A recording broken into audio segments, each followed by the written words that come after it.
Growing old. Three of my biggest fears are fear of being alone and lonely, the fear of becoming a burden to my children, the fear of falling sick often and losing my independence. For some, it's the wrinkles. For others, it's retirement and money. But when I really listen to older people talk, three fears keep coming up over and over again, which are similar to mine. And these fears are not in their head. Statistics and research back them up.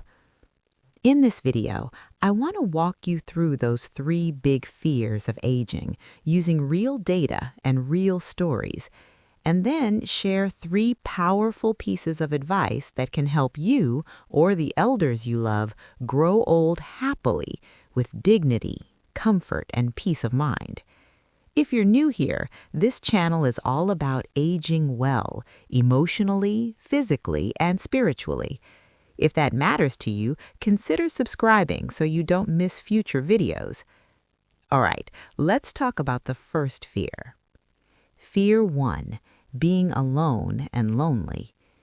Researchers at Brigham Young University found that chronic loneliness can be as harmful to your health as smoking 15 cigarettes a day. Growing older often means you start losing things. You retire from work, friends move away or pass away, children grow up and get busy with their own families. If you lose a spouse, the house can feel painfully quiet. Loneliness isn't just being by yourself, it's feeling unseen, unwanted, and disconnected. And loneliness in old age is more common than many realize. According to a 2023 survey from AARP in the United States, about 1 in 3 adults over 45 reported feeling lonely. Some smaller studies in different countries show that 20 to 40% of older adults experience significant loneliness. And loneliness is not just an emotional problem. Other studies link loneliness in older adults to higher risk of depression and anxiety, poorer sleep, weaker immune system, even a higher risk of heart disease and earlier death.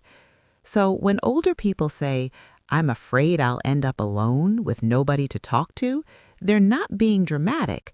Their fear has a very real physical cost. But here's the part we often forget. Loneliness is not just about who is around you, it's also about what you do to stay connected. We'll come back to the solutions later in this video. For now, just know this. Feeling lonely as you age is common, but it's not inevitable. And it's absolutely something you can work on and improve. Let's talk about the second big fear. Fear 2, being a burden to your children. Have you ever heard an older person say, "I don't want to disturb my children. They're busy, I'll manage. I don't want to be a burden." This fear is incredibly deep. For many parents, especially in cultures where family duty is very important, the idea of becoming trouble for their children is almost worse than facing illness itself. In one American study of older adults, nearly 60% said they worried they would become a burden on their family as they aged. In another survey of caregivers, more than 40% of adult children reported high stress while caring for aging parents because they were balancing work, their own children, and caregiving. Older parents see this stress, so they hold back. They don't ask for help. They hide their pain. And inside, the fear grows. If I get really sick, if I can't walk, if I lose my memory, my children will suffer because of me. Now, here's the truth that research also shows. Families who talk openly about expectations, money, and care early before a crisis experience less conflict and less guilt later. But when everything is silent and unspoken, both sides suffer. Parents fear becoming a burden, and children fear they'll never be enough. We'll get into practical ways to reduce this fear and plan together with your family in the advice section. First, let's look at the third fear. Fear 3, falling sick often and losing independence. Almost everyone who thinks about aging has this question in their mind. What if my body fails me? What if I'm in and out of hospitals? What if I can't take care of myself? These are not imaginary worries. According to the World Health Organization, around the 2/3 of all older adults live with at least one chronic condition, things like high blood pressure, diabetes, arthritis, or heart disease. Some studies suggest that by age 65, many people have 2 or more chronic conditions. As we age, our immune system becomes weaker, our recovery is slower, and the risk of falls and fractures increases. In many countries, falls are the leading cause of injury-related hospital visits in people over 65. But here is the important nuance. Statistically, the number of health issues may increase with age, yet research also shows that older people who stay active, socially connected, and engaged mentally tend to have fewer hospitalizations, maintain independence for longer, and report higher life satisfaction despite illness. So the fear of endless sickness and helplessness is understandable, but your lifestyle choices, even after 60 or 70, can dramatically change how you experience aging. Now that we've seen these 3 fears clearly, what can we actually do about them? Let's move into the heart of this video. 3 powerful pieces of advice to help you grow old happily and with more control over these fears. 3 best strategies to age happily and reduce these fears. We'll connect each piece of advice to all 3 fears: loneliness, feeling like a burden, and sickness.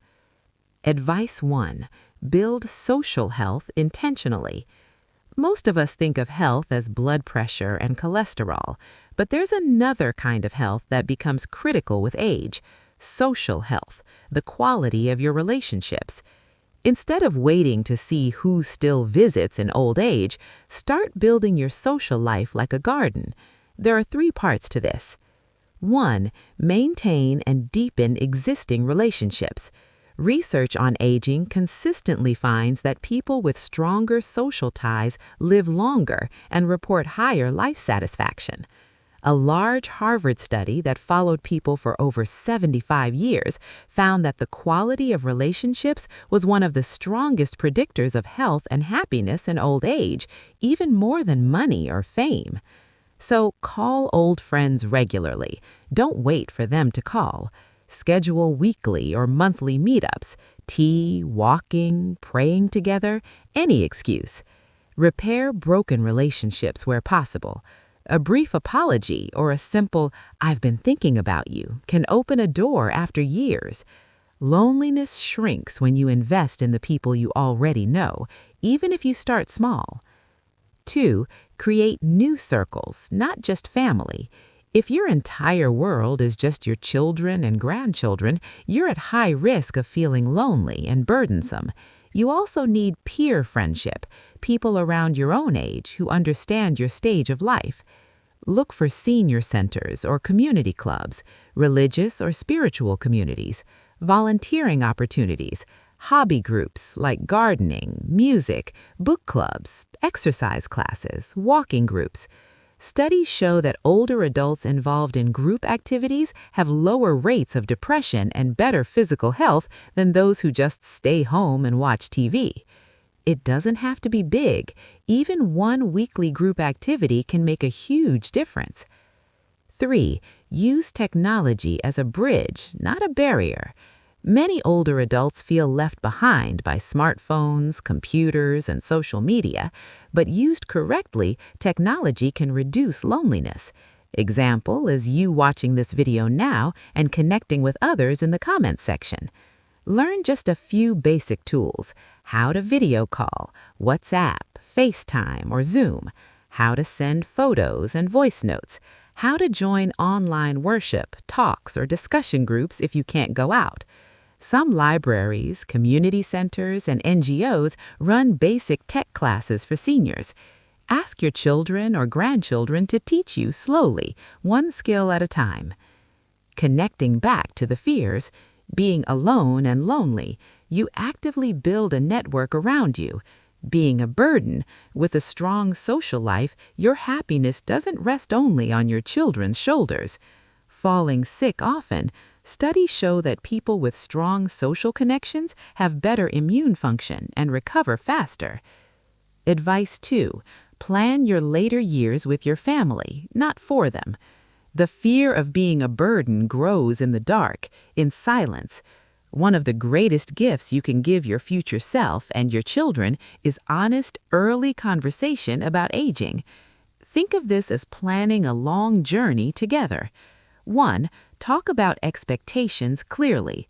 Sit down with your adult children and gently raise topics like where you would like to live as you age, how much help you're comfortable with, what you worry about most, falling sick, money, loneliness, what they realistically can and cannot do. Considering their own lives, research on family caregiving shows that when roles and expectations are discussed before a crisis, families experience less guilt, less resentment, and better decisions when health changes.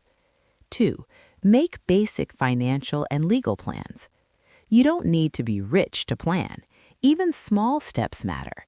List your regular expenses and income clearly. Discuss health insurance or national health benefits that you're entitled to.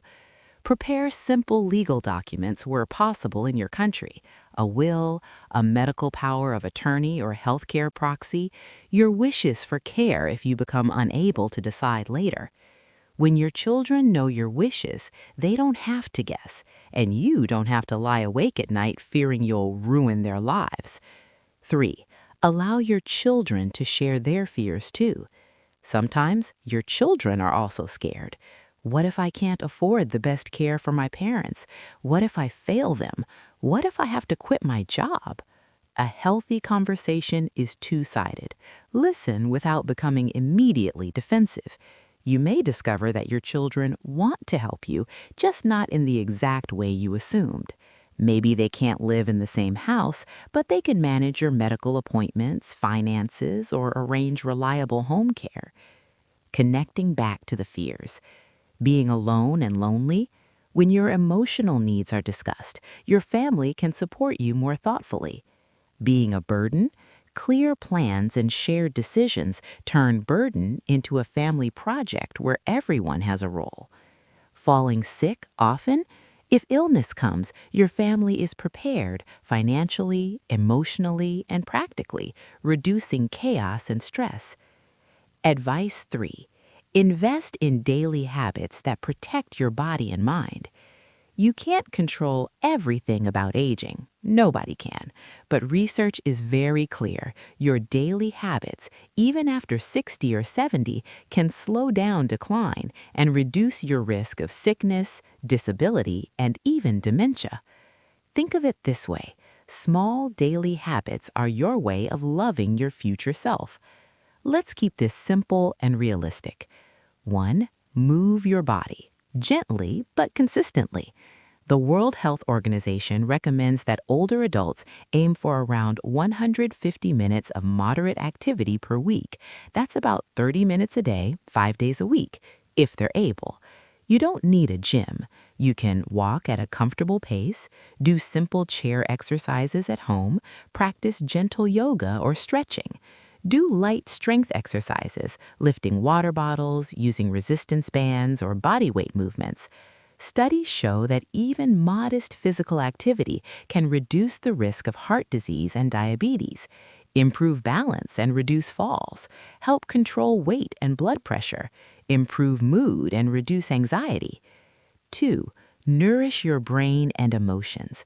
Your brain also needs exercise. Activities like reading, learning something new, playing strategy games, or doing puzzles are linked with better cognitive function in older adults. Social and mental engagement together, like learning in a group, are especially powerful. Also, don't ignore your emotional health. If you feel persistent sadness, loss of interest, or anxiety, talk to a doctor or counselor. Studies show that depression is not a normal part of aging. It is treatable. 3. See healthcare as partnership, not punishment. Many older adults avoid checkups because they're afraid of discovering something. But catching problems early can often mean simpler treatment, less suffering later, and more years of good quality life. If it's possible in your setting, keep up with regular blood pressure and blood sugar checks, vision and hearing tests, medication reviews to avoid harmful drug interactions. When you build a good relationship with a doctor or clinic, you're less likely to end up in emergency situations. Connecting back to the fears. Being alone and lonely? When your emotional needs are discussed, your family can support you more thoughtfully. Being a burden? Clear plans and shared decisions turn burden into a family project where everyone has a role. Falling sick often? If illness comes, your family is prepared financially, emotionally, and practically, reducing chaos and stress. We've talked about fears and statistics and plans, but I want to leave you with something deeper. Growing old is not just a story of loss. Psychological studies on older adults show that many people actually become more emotionally stable, better at handling stress, and more focused on what truly matters: relationships, meaning, spirituality, kindness. Yes, bodies slow down, illness becomes more common, friends pass away, but many older people say they feel a kind of freedom they never had when they were younger. Freedom from chasing others' approval, freedom to say no to things that don't matter, freedom to invest time only in what feels meaningful. To grow happily old is not to deny the fears, it is to face them with wisdom. You fear being lonely, so you build connection intentionally. You fear being a burden, so you plan and talk with your family openly. You fear getting sick, so you take small daily steps to protect your body and mind. Happiness in old age doesn't fall from the sky. It's created day by day by the choices you make and the courage you show right now. If you are already older, you are not over. You are becoming wiser, deeper, and still needed. If you are younger and you're watching this for your parents or grandparents, start the conversations. Help them feel seen, not sidelined. In the comments, I'd love to hear from you. What is your biggest fear about growing older? Or if you're already in your later years, what has helped you find peace and happiness? Your story might encourage someone else who is watching. If this video helped you, please like it, share it with a friend or family member, and subscribe for more content on aging with dignity and joy. Thank you for spending this time with me.